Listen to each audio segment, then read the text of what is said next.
건축 빨래판. 안녕하십니까. 세건축사협의회장 박인수입니다. 먼저 2022년 새해 복 많이 받으세요. 또 새해 만나게 돼서 또 반갑습니다. 더욱 반갑고 앞으로 또 하시는 일마다 잘 되시기를 기원하겠습니다.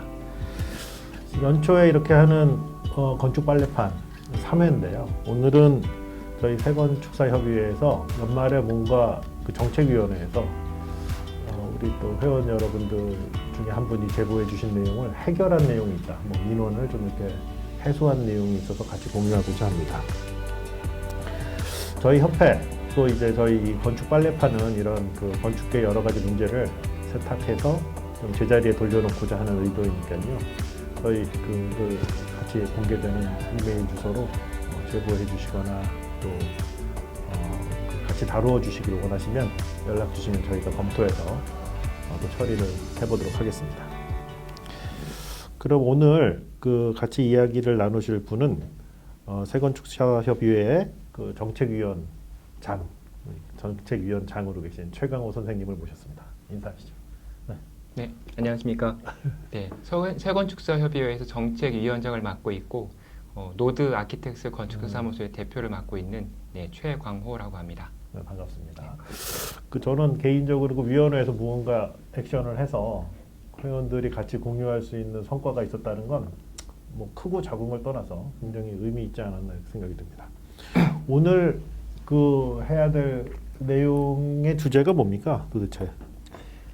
저희가 이제 설계 의도 구현 업무에 설계 대해서 의도 구현. 네, 설계 의도 구현 업무에 대해서 건축에 대해서 의견 들어온 것들을 내부적으로 논의를 하고 그에 대해 액션을 취해서 하나의 성과를 얻어낸 뭐 그런 사례로. 그러니까 이게 먼저 정책위원회에서 회원들한테 어떤 사례를 모집한 거군요. 네네. 그러니까 최초에는 다 말씀을 드려보면 설계 공모 시에 설계 의도 구현 업무를 포함시켜서 발주를 내는 사례들이 있다라는 제보들이 좀 있었고요. 그러니까 설계 공모. 그러니까 설계 공모는 설계자를 뽑는 네네. 그 공모에서 거기 업무 중에 설계 의도 구현 업무를 같이 포함시켜서 포함시켰다. 발주하는 사례들이 좀 있었고요. 그러다 보니까 업무 기간도 보통 210일, 240일 그런 정도가 아니라 한 3년 정도 되는 기간으로 발주 나와 있던 사례들도 있었고. 그러니까 이게 네네. 편리한 대로 갖다 쓰는 거군요. 저희가 판단하기엔 좀 그랬다고 좀 판단을 했습니다. 알겠습니다. 그런 게 있었어요. 네. 그래서 어떻게 했나요, 그거를? 일단 정책이 내부에서 좀 검토를 했습니다. 이게 설계 공모 시에 좀 말이 기니까 의도 구현 업무라고 줄여보면 의도 구현 업무를 포함시켜서 발주하는 것이 맞느냐 아니냐에 대해서 좀 내부적으로 검토를 했고요. 네네. 법률적으로 검토해 본 바에 의하면 맞지 않다라고 일단 저희가 의견을 모았고요. 그래서 우리 회원들한테 그런 사례가 있는지 물어봤군요. 네, 그래서 잘했네요. 회원분들 내에다가 이제 공문을 보내서 설계 의도 구현 업무를 설계 공모 시에 포함시켜서 발주하는 사례가 있으면 제보를 해주십시오라고 일단은 메일들을 보냈고요. 네네네. 그렇게 해서 제보 들어온 것들을 중심으로 제가 좀 검토를 해봤고요. 네. 그 제보 들어온 내용들을 간략하게 좀 그러니까 뭐 구체적인 아니더라도 네. 어떤 내용들이 있었어요? 크게는 두 가지로 나눌 수 있었는데 저희가 목적했던 바는 공모 시에 의도 구현 업무를 포함시켰던 사례를 알려주십시오라고 이제 그러니까 메일을 보내긴 했는데 첫 번째 그 의도에 적합한 그러니까 그런 사례들에 대해서 의견 주신 것들이 있었고요. 네. 그거와는 좀 별도로 본인들이 설계 의도 구현 업무를 수행하시면서 겪었던 애로사항이나 어려웠던 점들에 대해서 제보하시는 내용들이 조금 몇 건이 있었습니다. 저희가 자주 해야 되는 것 같아요. 이게 너무 어려운 일이 많으니까 기회가 되면은 제보를 일단 하자. 이럴 수도 있는 거죠. 알겠습니다. 그래서 이제 그 부합되는 제보가 있었군요. 지금 원했던 그러니까 공모 시에 설계 의도 구현을 태워서 예를 들면 비용이라든지 기간을 이렇게 넓게 쓰는 그런 사례가 있었다는 거죠. 네. 오케이, 알겠습니다. 그런 제보가 들어왔고요. 네. 그래서 이제 저희 협회와 정책위에서의 그 반응은 어떤 걸 취했습니까?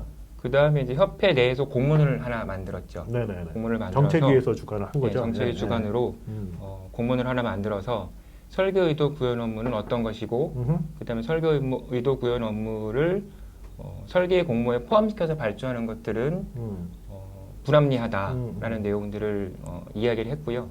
만약에 그거에 대해서 개선을 해줄 것들 요청을 하고 그 다음에 뭐 조치가 없을 경우에는 관련된 조치들을 취해 보도록 하겠습니다라고 공문들을 좀 먼저 보냈습니다. 아 그래요? 네. 그 공문 제 쪽에다 붙여주세요. 한번 보시고요. 그리고 그랬더니 이제 그쪽에선 반응이 어땠나요? 근데 이제 그 발주처 주무관님으로부터 바로 이제 연락을 받았고요. 네네, 전화가 왔나요? 네, 전화를 받고 통화를 했는데 일단은 설계 의도 구현 업무에 대해서 인식을 잘 못하고 있으셨던 느낌들을 많이 받았고요. 네네.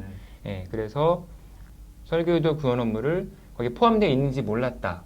거기가 어디냐? 설계 용역에. 설계 용역에 포함되어 있는지 몰랐다라고 하셨고. 근데 이제 포함되게 발주를 하신 거 아니에요? 근데 이제 여러 발주문에는 여러 가지 문구들이 있고 여러 가지 용역들이 있는데 그 설계의도 구현 업무의 정확한 의미나 그게 뭔지 모르고 그거에 대해서 감이 그러니까 좀 잘 모르셨던 것 같은 느낌들을 받았고요.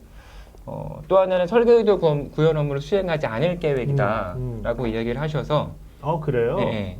그래서 설계의도 구현 업무는 관련 법률에 의해서 하셔야 되는 겁니다라고 이야기를 드렸고 네. 그 대가에 대해서는 그 실비정의 가산 방식이란 것으로 책정을 하셔야 됩니다라고 말씀을 드렸습니다. 그래서 그게 이제 어디까지 저희가 확인이 됐나요? 그러면 이제 그렇게 얘기가 됐고 결론은 어떻게 됐습니까? 그래서 다음에 이제 내부적으로 발주 기관에서 논의한 결과 설계 의도 구현 업무를 발주하는 게 맞다라고 검토를 하신 것 같고요. 그쪽 발주 기관에서. 네네. 네. 그래서 설계자와 협의해서 설계 의도 구현 업무를 계약하겠습니다라고까지 확인을 했고요. 이거 박수. 수고하셨습니다. 네. 네, 감사합니다. 그렇게 했고 네. 그리고 나서 다시 이제 그 담당 제보하신 건축사분과 통화해서 해당 내용에 대해서 확인을 다시 했죠. 그랬더니 전화가 왔고 계약을 추진하기로 했다까지 확인을 좀 했습니다. 잘 된 거죠? 그러니까. 네네. 네, 아주 참 감사한 일이네요. 이렇게 작은 일들이 모여서 큰 일이 되는 거니까요. 네. 좋습니다. 그러면 그 제보된 내용 중에 그럼 우리가 지금 아까 말씀해 주신 내용 말고 실제로 업무상 좀 어려웠던 부분들도 있을 것 같아요. 네네. 그건 어떤 것들 간단하게 소개 좀 부탁드립니다. 협의 회원분들께서 보내주셨던 그 제보 내용들 좀 말씀드려 보면 네네. 첫 번째는 비용 산정에 있어서 근거가 없다. 큰 건 있죠. 지금 이제 보면은. 그러니까 본인들이 계약하셨던 근거가 설계비의 몇 프로인데 그게 그냥 몇 프로다, 뭐 4%다, 5%다 이렇게 정해 있는데 근거가 없다 보니까 일단 비용 산정에 있는 근거가 없는 부분들이 좀 있었었고요. 네네네. 네.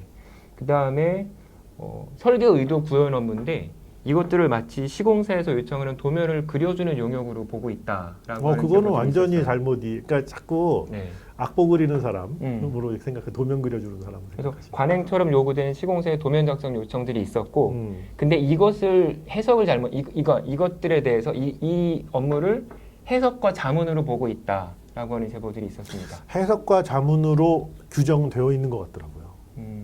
실제로 지금 그 업무 지침을 보면. 근데 해석과 자문이 시공사에서 요청하는 도면을 그려주는 것이 그건 아니고 해석과 자문이다로 이제 우리는 오용되고 도면은 있고요. 설계 업무에 따라 그리는 거 외에는 그릴 이유는 없죠. 네네. 그래서 그렇게 오용돼서 실제로 현장에서는 돌아가고 있는 좀 사례들이 있었고요. 네.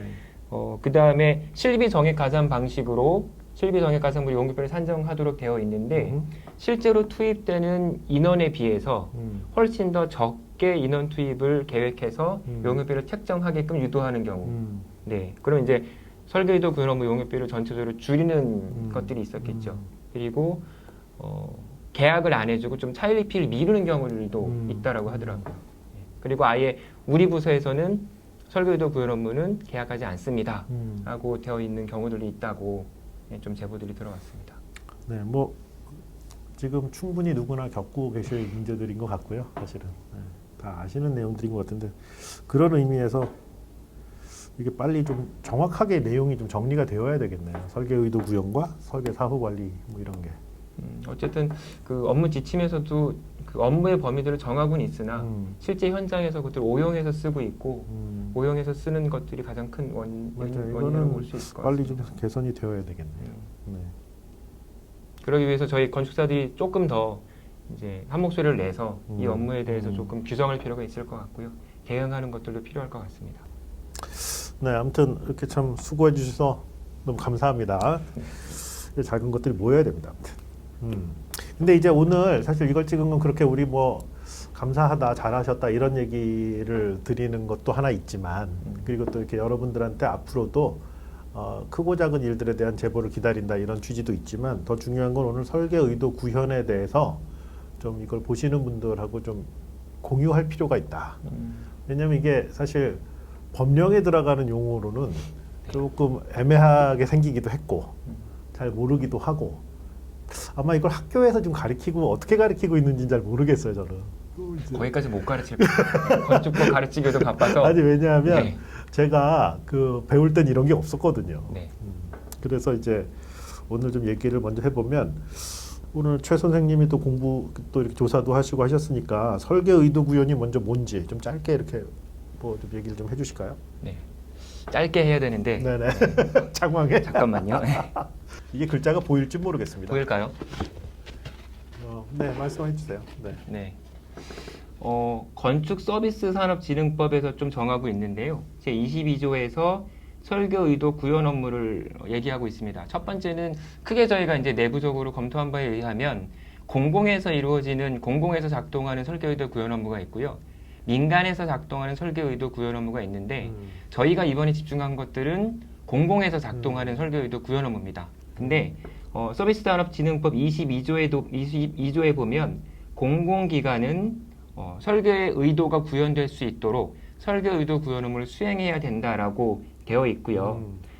동법 시행령에 보면 제 19조에 그럼 설계 의도 구현 업무가 무엇이냐라고 할 때 거기 2항에서 설계 도서의 해석 및 자문 그리고 현장 여건 변화 및 업체 선정에 따른 자재와 장비의 치수, 위치, 재질, 질감, 색상 등의 선정 및 변경에 대한 검토 보완이라고 되어 있습니다. 그러니까 설계 의도 구현 업무는 어떻게 보면은 설계 의도를 구현하기 위해서 설계 도서에 대한 해석과 자문 그리고 자재 및 장비의 선정에 관해서 검토하고 보완해주는 역할들이 설계 의도 구현 업무라는 것이죠. 요거는 건축 서비스 산업진흥법에 나오는 거죠? 네. 22조. 네네. 네. 그건 찾아보시면 될 것 같은데 저는 좀 쉽게 좀 말씀드리면 결국 이런 거예요. 저희가 이제 설계를 할 때 도면에 지정색이라는 거 쓰잖아요. 물론 이제 재료를 명확하게 표기할 수도 있습니다만 지정색으로 할 수 있는데 예를 들면 하얀색 건물을 했는데 지정색 페인트가 검정색으로 칠해졌다고 생각을 해보실 수 있죠. 그러니까 이거는 이제 의도 밖으로 나간 거 아니겠어요. 근데 지금까지 그 부분을 제어하거나 강제할 수 있는 게 없었다는 거죠. 어떻게 보면 알아서들 하고 이걸 알아서 설계자들한테 물어보고 하면 이런 법 같은 걸 만들 필요가 없겠는데 그동안 대부분 국내 시방서상 감독관이 여러 가지 결정하게 되어 있거든요. 설계자보다는. 그러면 이제 감독관 마음대로 이렇게 건물들이 되는 경우가 많아요. 그러니까 어떻게 보면은 이제 공공의 세금을 들여서 짓는 건물이 비전문가인 감독관에 의해서 재단되는 경우가 상당히 많은 것이죠. 그래서 이런 폐해를 없애고자 지금 말씀하셨던 법률에 이렇게 정한 것으로 알고 있고요. 또 설계 의도 구현에 대해서 아주 짧게 알아봤고요. 그 두 번째로는 이 설계 의도 구현이 생각보다 사람들한테 혼돈을 주는 건 여러 가지 용어로 쓰이는 것 같아요. 그 옛날부터 쓰인 것도 있고 새로 나온 것도 있고 통상 쓰이는 것도 있고 그래서 그거 좀 정의 좀 부탁드릴까요? 설계 의도 구현 업무가 있고요. 네네. 저희가 쓰는 용어에 보면 두 번째는 사후 설계 관리 업무라는 용어가 또 쓰이고 있습니다. 그렇죠, 그렇죠. 실제로 공문서에도 많이 쓰이고 있고요. 네, 네. 디자인 감리라는 용어도 쓰고 있는데 네. 먼저 뒤에서부터 얘기해 보면 디자인 감리라는 용어는 법에서 규정하고 있는 부분들이 아니어서 저희가 뭐 흔히들 많이 쓰고는 있지만 법률에서 정의된 용어는 아닌 것 같고요. 빌라 같은 얘기군요. 네, 네. 그렇네요. 네. 그다음에 사후 설계 관리 업무는 공공건축물에 대한 건축서 업무 대가 기준에서 정하고 있습니다. 네. 네. 그 행정규칙에서 보면 뭐라고 얘기하고 있는가 하면 건축사의 업무 범위 중에 설계 업무가 있는데 네. 그 중에 사후 설계 관리 업무가 있다라고 정하고 있습니다. 네네. 그리고 설계 업무 중에 있는데 제 6조에 보면 설계 업무를 규정하고 있을 때 사후 설계 관리 업무에 대해서 뭐라고 얘기하고 있는가 하면 건축사의 설계 의도가 충분히 반영되도록 설계 도서의 해석, 자문, 현장 여건 변화 및 업체 선정에 따른 자재의 장비의 치수, 위치, 재질, 질감, 색상 등의 선정 및 변경에 대한 검토 보완을 말한다라고 하고 있기 때문에 건축 서비스 산업진흥법에서 얘기하고 있는 설계 의도 구현 업무의 오늘 주로 얘기하는 네, 그 설계 업무 의도 내용과, 구현 업무 네. 내용과 사후 설계 관리 업무의 업무 내용이 네. 사실 동일하다는 네, 거죠. 같은 거. 네, 네. 따라서 우리가 사후 설계 관리 업무와 설계 의도 구현 업무를 헷갈리고 있는데 사실은 동일한 영역이다. 아, 그러면은 어떻게 보면 용어는 두 가지가 있지만 그거를 관리하는 기준 규칙이나 지침이나 이게 다른 것이고. 네네. 그 다음에 두 번째로는 사후 설계 관리 업무는 지금 그 설계비라든지 용역을 이제 그 용역비를 산출하는 방식이 사후 설계 관리가 있나요? 그 건축사 업무 대가 기준에 보면 네. 사후 설계 관리 업무에 대한 대가 기준은 실비정의 가산 방식을 써서 계산해야 된다는 내용들이 있거든요. 설계 의도 구현은요? 설계 의도 구현에 대한 대가 기준은 없습니다. 대가를 어떻게 산정해야 되는지는 규정하고 있지 않은데. 아, 설계 의도 구현은 대가 산정 기준이 또 없어요? 네네. 그러니까 설계 의도 구현 업무와 사후 설계 관리 업무가 동일한 업무라고 본다고 하면 사후 설계 관리 업무는 건축사 업무 대가 기준에서 실비정의 가산 방식을 써서 용역비를 산정해라라고 되어 있다는 얘기죠. 설계 의도 구현은 대신에 산정 방식은 없군요. 네네. 그러면은 요 두 개의 차이가 의무적인 것과 의무적이지 않은 공공 측면에서 봤을 때 의무적인 것과 의무가 아닌 것 이런 차이가 있는 건가요? 근데 이미 그 공공에서도 발주를 내거나 할 때 사후 설계 업무와 사후 설계 관리 업무와 설계 의도 구현 업무가 용어가 다르나 동일하게 인식하고 사용을 하고 있다는 얘기죠. 그러면은 기준상 설계 의도 구현은 의무입니까? 네. 그러면은 사후 설계 관리는 의무가 아닙니까? 그걸 의무로 정하고 있는 법률은 없는 걸로 알고 있습니다. 그러면 지금 법률상으로는 설계 사후 관리는 의무가 아니고 네, 네. 설계 의도 구현은 의무다. 의무인데 그렇게 얘기를 할 수 있겠네요. 대가에 대해서는 실비정의 가산 네. 방식은 관리 업무에서만 정하고 있습니다. 네, 그러면 이제 아무튼 저희 세 가지 유사한 용어들이 쓰이고 있는 중이고요. 그리고 상호 간의 법률이 규정하는 걸 비슷하게 하고 있어서 굉장히 헷갈려들 하고 계시는 네. 그런 상황이군요. 이 상황 네, 자체가. 근데 지금 서울시 같은 경우는 또 뭐 좀 더 구체적으로 정한 것도 있고 그렇다는 얘기를 들었는데 그런 것도 혹시 조사를 하셨나요? 그건 아직 안 하셨나요? 네, 그래요. 알겠습니다. 네, 죄송합니다. 알겠습니다. 이렇게 어렵습니다. 이게 좀 이렇게 코디네이션이 되어야 되는데 이게 별도로 있다 보니까 다들 좀 헷갈려 하시는 것 같습니다. 그 다음에는 그 대가에 관한 얘기를 좀 여쭤보고 싶은데 이 대가라는 건 결국 하는 업무하고 기간하고 관련된 비용 아니겠습니까? 네. 그럼 지금 대가에 관해서는 설계 사후 관리만 정해져 있고 설계 의도 구현은 정해져 있지 않다라고 말씀하셨는데 네, 네. 그러면 지금 저희가 공공에다가 요청할 때 설계 사후 관리처럼 받는 겁니까? 네. 실비정의 가산 방식을 써서 용역비를 산정해서. 그러니까 이거는 좀 미리 공공에서 좀 정리가 될 필요가 있네요. 그러니까 설계 의도 구현 업무에 대한 대가 기준이 정확하게 정해져 있지 않다 보니까 네. 실제로 공공에서도 혼선이 있는 부분들이 있고요. 네, 그러니까 건축사 업무 대가 기준에 있는 사후 설계 관리를 이름을 바꾸거나, 네, 네. 그럼 아주 간단하게 얘기가 되겠네요. 네. 아니면 설계 의도 구현 쪽에 대가를 만들거나 업무 기간이나 뭐 이런 계약 방식 이런 걸 좀 정해놔도 되겠고요. 네, 네. 알겠습니다. 그건 뭐 이제 솔루션이니까 그런 식으로 하면 될 것 같고요. 아무튼 그러면 지금 현재 우리 그 대가에 대한 그러니까 저희 오늘 주제는 설계 의도 구현이니까 지금 말씀하신 것처럼 지금 구체적으로 정해져 있는 거는 실비 정의 가산 방식이라 그랬잖아요. 네, 네. 그럼 이 실비 정의 가산 방식에 대해서 좀 얘기를 해주시면 좋을 것 같아요. 저희 대가를 어떻게 정하는 게 좋은지. 실비정의 가산 방식은 네. 그거는 뭐 건축사 업무 대가 기준 제 17조에서 정하고 있는데 네. 대가는 직접비, 그러니까 직접비라고 하면 직접 인건비와 직접 경비 그리고 재경비, 창작 및 기술료라고 되어 있는데 직접 인건비는 그 엔지니어링 협회에서 매년 고시하는 노임 기준이 있습니다. 그래서 건축사의 대가, 그다음에 고급 기술자의 대가, 그 대가를 기준으로 산정을 하고요. 근데 지금 엔지니어링 거기에 건축사 기준이 있어요? 건설 분야를 준용하고 있습니다. 그러니까 준용하는 거죠. 네네. 건설 분야를. 건설 근데 분야의 참 이런 게 기술사를 준용하고 있죠. 사실 뭐 얘기할 때마다 느끼는 거지만 건축은 아직 갈 길이 멉니다. 이게 저희 대가 기준도 없고요. 맨날 건축과 건설 뭐 설계 다르다 이런 얘기하면서 또 비용은 또 그쪽 걸 갖다 쓰고 있고. 네네. 왜냐하면 이제 건설이라는 게 조금 경부고속도로 만든다고 생각해 보세요. 공사비가 얼마나 들겠습니까? 엄청나지 않겠습니까, 그게?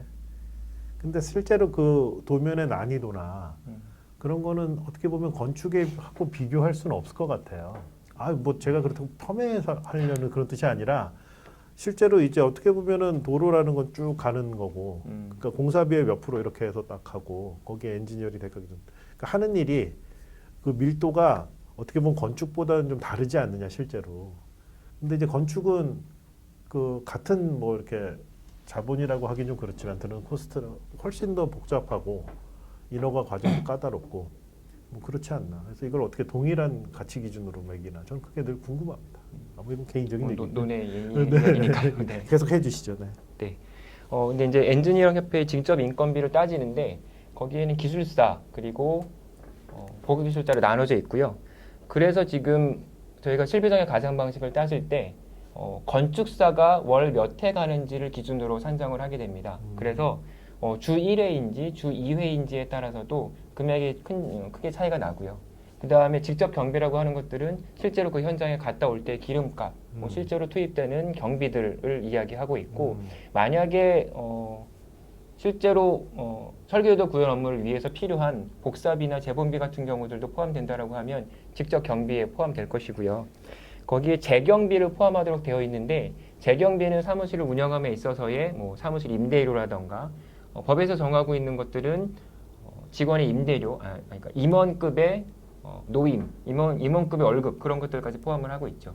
그래서 그런 재경비들을 근데 대가 기준에서는 110에서 120% 정도를 산정해야 된다라고 법에서 명기하고 있습니다. 거기에 창작 및 기술료 정도 포함되어 있는 것들을 통해서 합치면 대가가 나오게 되겠죠. 그 수의 계약을 할 수 있는 그 기준들이 있는데 이건 설계자밖에 할 수 없는 것이기 때문에 제가 어떤 뜻으로 말씀드린 거냐면 예를 들면 지금 지자체 같은 경우 2천만 원 이하를 이제 수의 계약으로 주로 많이 하잖아요. 네네. 거기에 해당되지 않는다는 거죠. 그렇죠. 그러니까 네. 이거는 그 금액이 넘어가더라도 그 금액이 넘어가더라도 실비 정액 가산 방식으로 하실 수 있다. 설계자와 계약을 해야 되는 설계자만 할 수 있는. 그러니까 거기 보면 지방계약법에 보면 수의 계약의 예외 사항으로 그 이 사람 아니면 안 되는 경우 그런 게 있습니다. 그러니까 이거는 그런 경우에 해당될 거니까 발주하시는 분들도 감사 너무 걱정 안 하셔도 될 것 같습니다. 설계자밖에 할 수 없는 일이기 때문에. 네. 근데 이제 그 자료를 보니까 2021년 기준으로 그 건축사가 이제 엔지니어링 대가 기준으로 보면 37만 원 정도 든다고 그렇게 조사가 되었네요. 일당으로 따지면 37만 원 정도로 계산이 되더라고요. 네. 네. 근데 이제 한 110%에서 120% 정도를 간접비를 계산하도록 돼 있네요. 네네. 그럼 따져보면은 37만 원이라 그러셨으니까 한 41만 원에서 120%가 되면 한 44만 원 일당이. 네네. 뭐 그 정도 금액이 되겠네요. 그죠? 그리고 그게 횟수하고 공사 기간에 따라서 곱해지면 되겠네요. 그러니까 직접 인건비의 110%이기 때문에 직접 인건 재경비가 예를 들어 건축사의 일당이 40만 원이라고 가정을 하면 단순하게 80만 원, 88만 원 용역비가 되는 것이죠. 한 번, 일일 하루에. 네. 그런 것입니다. 그러니까 상당히 금액이 올라갈 수도 있는 것이네요. 실제로 뭐 다들 해보셨겠지만 실비정액 가산 방식으로 용역비를 만들어내면 굉장히 금액이 많이 나옵니다. 네. 그러니까 이제 저는 오히려 설계하시는 분들도 그렇지만 이제 이걸 설계 사후 관리라고 부르던 의도 구현이라고 하던 이거를 실제로 이제 발주하실 때 기획을 하셔야 되잖아요. 네. 그럼 어떻게 하시면 되냐면요. 실비 정액 가산 방식이니까요. 그러니까 기획하시는 분들한테 말씀드리는 건데 일단 공사 기간을 산정을 하시고 그렇죠. 네. 그다음에 보통 이런 거를 주 4회 혹은 주 2회 뭐 이렇게 정하셔서 그거를 지금 얘기한 금액으로 곱하면 전체 금액이 나오는 거 아니겠습니까? 네. 근데 실제로 지자체에서 기획 업무를 수행할 때 보면 오히려 역으로 쓸 수 있는 예산이 한정되어 있기 때문에 예산의 역으로 건축사나 고급 기술자의 투입 횟수를 조정을 하더라고요. 예. 근데 오히려 그렇다라고 하면 월 1회, 월 2회든지 뭐 1회든지 2회든지 정해져 있으니까 그것들은 정해져 있는 규정이 있거든요. 근데 다시 앞으로 돌아가서 저희가 왜 설계 공모 시에 의도 구현 업무를 포함시키는 것들을 불합리하다라고 봤던가 하면 몇 회에 대한 근거들을 없이 거기에는 보면 보통 이렇게 나와 있거든요. 발주처가 요청시라고 되어 있거든요. 요청시가 언제일지 모르나 그 금액이 이제 아주 포함되어 좋은 있으니까 지적입니다. 예, 예. 네. 설계 의도 구현 업무가 설계 용역에 포함되어 있다는 것들은 그렇죠. 불합리하다는 것들이죠. 그러니까 그 원칙적으로는 예산에 이렇게 잡혀서 전체 예산이 되면 좋겠지만 실제로 압니다. 그 기획하시는 분들 바쁘고 또 이제 어려울 땐 그런 기준에 의해서 움직이면 굉장히 좋겠다 이런 생각이 드네요. 네. 이걸 통해서 아무튼 우리 그 회원이시지만 그 민원을 제기해 주신 분은 어떤 그 다음은 모르죠. 지금 이제 어떻게 계약이 되었는지까지는. 네, 어떻게 계약을 할지는 모르겠으나 네. 상호 합의에 합의하여서. 의해서, 그러니까 뭐 아까 얘기한 대로 횟수를 정했거나. 왜냐하면 이미 그게 또 이제 이미 충분하게 설계를 하면서 어. 발주처와 관계를 맺어왔기 때문에 아하. 예, 거기서 또 이제 되게 어렵게 하지는 어려울 거라고 좀 보고 있고요. 아, 네네, 그렇죠, 그렇죠. 그런 게 있겠죠. 네. 하지만 그럼에도 불구하고 이번 기회를 통해서 설계 의도 구현이 이렇게 좀 제자리를 잡을 수 있는 기회가 되면 너무 좋겠습니다. 앞으로도 더 기대가 되지만 저희 오늘 마지막으로 그 세건축사협의회 정책위원회에 대한 소개를 안 할 수가 없습니다. 지금 이제 여기 계신 분들이 지금 몇 명이에요, 올해 정책위원회? 한 20명 20분. 넘습니다. 네. 이분들이 2인 1조예요. 그래서 10팀 정도가 있다고 보시면 될 것 같고요. 이때서 무료 봉사입니다. 그래서 여러분들이 제보해 주시면 그 내용들을 검토해서 돌아가면서 하는 거죠. 이렇게 해서 이건 어떻게 하자 저렇게 하자 뭐 이렇게 정해서 그 액션을 지금 협회가 하고 있는 중이고요. 참 감사드립니다. 대신해서 참 감사를 드리고 이분들이 사실 모든 지금 저희 협회에서 하고 있는 모든 법률적 대응, 정책적 대응을 방향을 정해주시고 갈 방향을 이렇게 또 제안해 주셔서 참 감사드립니다. 그리고 오늘 이 자리를 통해서 특별히 또 위원장님한테도 감사를 드립니다. 네. 오늘 그 제가 좀 이 설계 의도 구현이 왜 중요한지 다시 한번 좀 말씀드리면 제가 어디에서 좀 이런 말씀을 드린 적이 있는데요. 그 작곡가는 악보 그리는 사람이 아니라는 거예요. 그 무슨 말이냐면 작곡가는 음악을 하는 사람이거든요. 근데 이 사람이 악보 그리는 사람으로 전락해 버린다면 실업자가 될 것입니다. 왜냐하면 요즘은 전부 컴퓨터가 악보를 잘 그리거든요. 그 악보를 잘 그리고 못 그리고도 물론 중요합니다만 그것보다는 사실 음악이 얼마나 좋은지가 훨씬 중요한 이유가 되겠죠.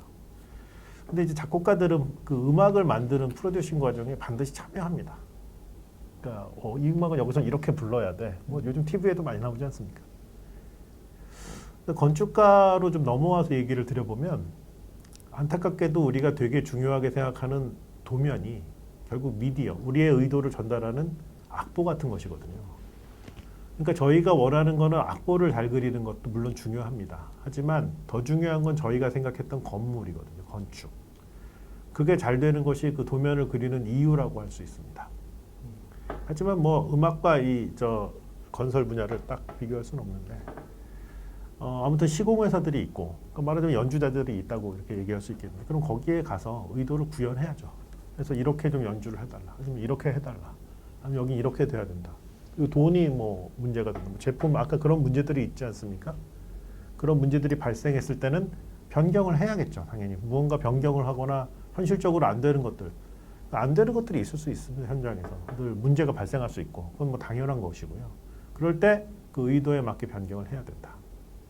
그런데 지금 저는 이번에 이걸 보면서 관련된 규정들을 살펴보았는데 가장 큰 문제가 뭐라고 보았냐면 변경될 때 설계자의 사인이 없다는 겁니다. 저는 안고가 빠진 찐빵과도 같은 것이다 이거는. 그러니까 비용도 주고 뭐 일도 주고 했지만 결국은 권한이 없는 것입니다.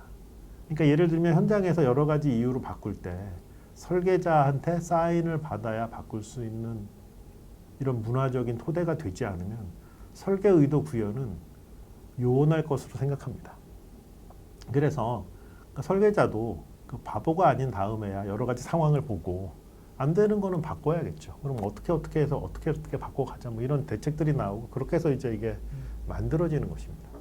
그 예를 들면 장비 뭘 만들려고 했는데 장비가 없을 수도 있고요. 또 자재가 이렇게 품귀할 수도 있고 가격이 올라가서 대체해야 될 수도 있고 그런 땅을 파다 보면 또 별의별 일들이 다 생기고 뭐 쓰레기가 왕창 나올 수도 있고 다 여러 가지 변수가 있는 것이니까 그걸 다 서로 인정하고 그런 부분에 대해서 변경될 때 설계자들이 사인할 수 있게 해주면 설계자들이 책임을 질 수 있죠. 근데 이제 사실은 설계 의도 구현은 이렇게 하였는데 실제로 현장에서 막 이렇게 바뀐다면 그걸 좀 제어할 수 있는 방법이 어느 기준에도 없다.